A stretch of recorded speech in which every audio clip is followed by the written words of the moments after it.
Hey Riley besties, welcome back to my channel. I hope you're well. Today I'm going to be creating a mood board with you guys. I really love creating mood boards, but today I'm going to be doing a little bit of something more different. Like, I'm not just going to be going on Pinterest and, you know, cultivating this huge pretty board. I'm actually going to be diving a little deeper into mood boards and actually how to brainstorm the vibe of your book, which I'm really excited for. And I'm actually also really excited to be introducing the sponsor of this video, Scrintal. I've worked with Scrintal plenty of times before. This app you can actually download on Windows or Apple, and it's an amazing brainstorming tool to allow you to cultivate your ideas and build upon them in a really organized way. The one thing I really love about Scrintal is its aesthetic and also its really easy way of brainstorming and linking ideas together in a very organized sort of way. I think brainstorming as a concept is extremely hard because it is a very messy sort of process, but with Scrintal I feel like their interface really does allow you to actually brainstorm through a very organized way.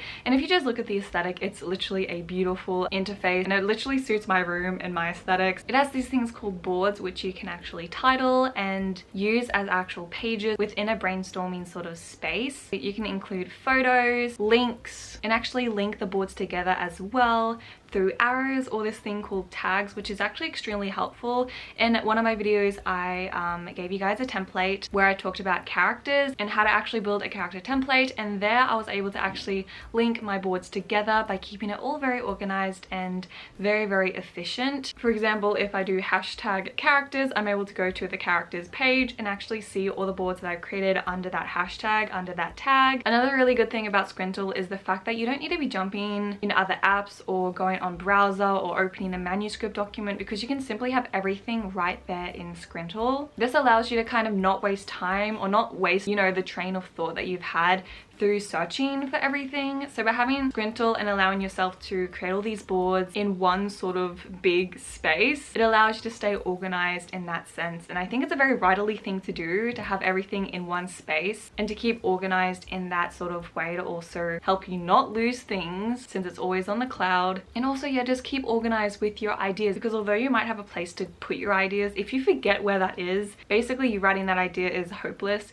to begin with. So with Scrintal, having a space right there is really fun and a very organized way to keep your ideas as a writer. So you can use this to plot, you can use Scrintal to even just schedule your day, to make a to-do list. And whether you're a writer, artist, journalist, law student, like, this helps with anything really. So I'm actually really excited to kind of use Scrintal a little bit today through my brainstorming process and mind map sort of the vibe of my book. And I'm going to be vibing to project.o, which is such a fun little book, and I've actually finished the first draft of that novel as of yesterday, so I'm actually really excited to have a mood board for that. So I'm actually able to, yeah, get prepared for NaNoWriMo during November, so I can have a space where I can actually see the vibe of the book, get excited about the book, and to really just dive deep into the book's aesthetic. So if you guys are sold on Scrintal, click the link down in the description and also use my code right here to get some % off your subscription. I really encourage you guys to check them out because they're just amazing. Even just like, again, their aesthetic is so beautiful and it is customizable and it's just such a beautiful space. So definitely go check them out down below. And thank you so much, Scrintal, for sponsoring this video. I love them and I really do recommend you guys to check them out. And yeah, click the link in the description. However, let's go ahead and get on to creating a mood board and a aesthetic vibe for my book, Project.o. Let's go. Alrighty besties, so here is my mood board. It looks extremely bland. I know, don't worry, I know. But I want to kind of just talk about these 4 different toggles that I really want to explore with you guys today in order to actually brainstorm and, you know, create a really good mood board that doesn't just include photos, because although photos are extremely good, I think brainstorming specific things, for example the color scheme, for example the themes, for example the objects, the symbolism, and also the sayings of your book is really important, because it really does pull the punch and actually helps you, like, you know, grab the ideas from your book's aesthetic and put them into actual physical chunks of ideas. So for example, if you have a new saying or a new speech, for example, in a way, because you're able to come back to this through your inspiration from your mood board and say, okay, this is actually a speech that I can physically implement into the next draft of my book, for example. Like, how cool is that? I feel like that's really cool. I'm gonna pop that back where it is. So of course these are actually customizable. You can change the color and stuff like that. And actually, of course, there's actual you know, you can expand your board and able to, yeah, go hashtag character. These are all my current ones that I have. So I can maybe go hashtag mood board, which will allow me to have all of my mood boards in one place, if I can spell it right. There we go. So hashtag mood boards right there. And if you guys want to have just a quick little look at my other sort of boards that I created, for example, I have this project list that I've actually done a video on. I'm not sure if it's out yet, could be. If it is, definitely go check that out, where I give you guys a template on how to organize your projects and all your books. So if I go over here, for example, Project Orchestra, which I'm working on this video, here I have this little toggle, and of course you can actually open multiple of these at once. However, if I go down here, I have links, and I have brainstorm links, manuscript links, Pinterest links, all in one place, as well as some goals and stuff like that. So having like all my links to my actual manuscript in this board helps so much. So anyways, with that, let's go ahead and get on to Pinterest to create a mood board. And I've actually kind of cheated a little bit. I've already created a mood board for Project Orchestra. I go back to all of my boards. Here it is. This is project.o, Project Orchestra. I'm just probably going to quickly link this in my Scrintal template. So I have a little thing just here. So if I go here and I just put text, I'll have this right here. So it's up there just in case if I need or kind of lose my link. So that's there. However, let's go ahead and actually look at my mood board. Look at this. So pretty. I think the number one thing that you should do when you are creating a mood board that like you can get very carried away with, you know, creating a Pinterest board such as this and just getting like too insane about it. I think it's really important to actually select a couple of different photos to actually use in your mood board that really does represent your book and symbolize a lot of different things. So for example, I think this photo really does encapsulate a lot of the theme of the book, because I don't want to spoil it, but Alex's past wife actually kind of is a ghost and kind of is a ghost to him, and when he plays the piano he sees her dancing around him. So that sort of like aesthetic is extremely specific for my book. So I'm just gonna go ahead and probably screenshot that like so and use this as one of the main sort of mood boards of my book. So I'm gonna go ahead and actually create a new board, new card, and I'm going to be pasting that right there. I'm going to be calling this picture 1. So here I have it right here, which is really cool. I'm going to be actually clicking this and linking this to objects and symbolism. So I'm going to pop this right over here, so when I click on it I can definitely see a physical sort of symbolic piece of my book. And you can change the sort of toggle right there. So here we go, we'd actually see a physical photo right there. And I'm going to be picking some more photos and popping them on this by linking them to specific things and really thinking about specific images that really does reflect my book.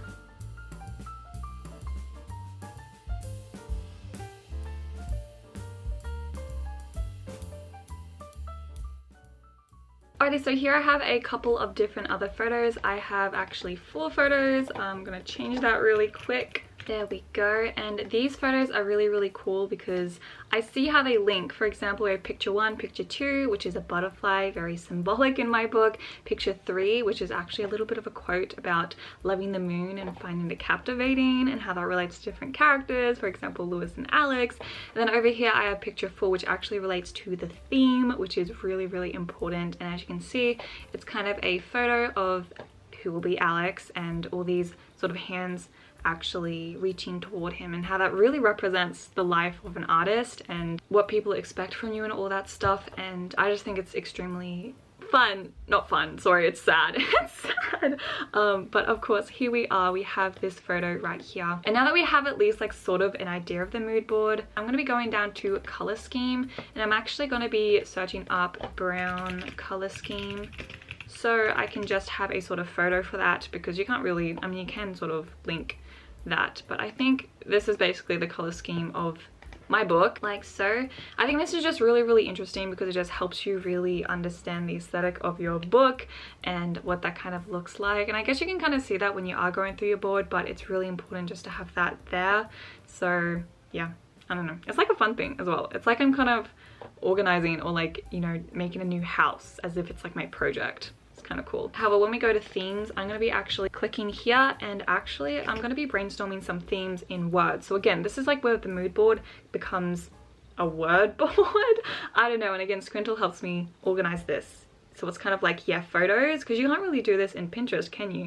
So that's why we're drawing all these different ideas into one place that allows you to really understand what your book is about and what the vibe aesthetic is. So some themes, for example, in this book include dark academia, forbidden love, if I can spell, can I spell?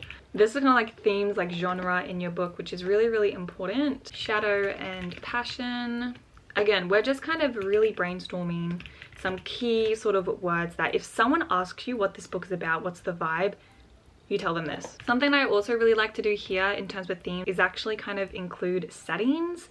So if I go ahead and actually write settings, and I'm going to be making this a little header like so. So we can go ahead and brainstorm some settings. For example, burning cathedral, midnight woods, empty ballroom. Like, these are literally scenes that will be in my book. So look at that, we literally have some themes right here and some settings and stuff like that. I also do want to include some like motifs, and of course, as I was talking about in that photo that I was referencing, like an artist's expectation. And sort of, I guess the idea also does really represent the sort of curses of a muse, which is so interesting. So think about ideas like this, which is really, really fun. Now that we have that, we can go ahead and look over. I'm going to use this little toggle thing to move over here, so we can actually include some objects and symbolism. So of course, this is very chill. I was talking about butterflies, I was talking about a ghost of a wife. Crazy. Some other sort of symbolism sort of things is of course a violin, a piano, blood, shadow is very symbolic. Also empty like places is very symbolic in my book, and I do find a lot of times where people are literally in an empty sort of cathedral, an empty auditorium, an empty apartment. Like, that is extremely, I feel like that's really important, especially like if it's specific objects. Lewis actually does wear like a little cross necklace, so a cross necklace which does represent his faith. So again, see things that really do represent your book. And lastly, if we go down here, we have scenes and speech, and of course this takes a while to kind of come up with, but I think it's so important for your mood board because it's literally like things that your characters say. And I did actually share a reel, you guys should definitely go watch it on my Instagram. It's literally so cool because I actually share a really cool quote from my book, and it's actually, and I'm gonna actually just share it right now. It is, I think I know it off by heart. It's, if you say I'm an angel, then I have fallen so deeply, my wings have forsaken me. So I'll put, for example, with that right here. There we are. So this is literally like such a big theme in the book about an artist falling from their art. Like, this is literally the tea. And I feel like in this brainstorming, you really do find the core of your book, which of course is so freaking important for the development of your book as you are writing it. So mood board, like, again, don't go into a mood board or an aesthetic, you know, just based on the aesthetic, based on, you know, this cool little photo that looks cool. Like, actually think about the photos you're saving, actually think about the symbolism, you know, what sort of things mean, like different words, different quotes, like how can that actually be a theme in your book? So then you can build upon it and not just write a book and get sort of bored of it because you weren't actually, there was no purpose behind it, it was just a cool aesthetic. And that's basically the point of this video, so I hope you guys were able to see that. However, just quickly, I'm going to share a little bit more of some different sayings and speech that I can use in my book. This one is actually really interesting. It is an orphan in the world of art, because Lewis, it's really interesting because Lewis actually isn't an orphan, but he does really identify as one.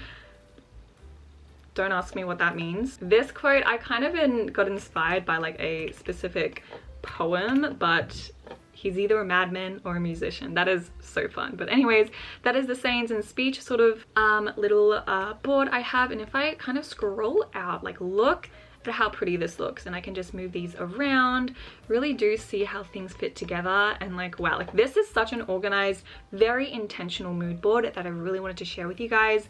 So yeah, this is how I develop my mood boards now, through Scrintal. So yeah, I hope you guys enjoy this video. Anyways, everyone, thank you so much for watching this video. I really do appreciate for you watching till the end. I really had so much fun just kind of showing you guys my process of making a very intentional mood board and thinking of the aesthetic, the vibe of my book, but also diving more deep into the themes and motifs of a novel to actually encourage you to write the book and to stay true to what you believe in. Definitely check out Scrintal down below. I'll have the link in the description. Definitely use my link, use my code to get some % off.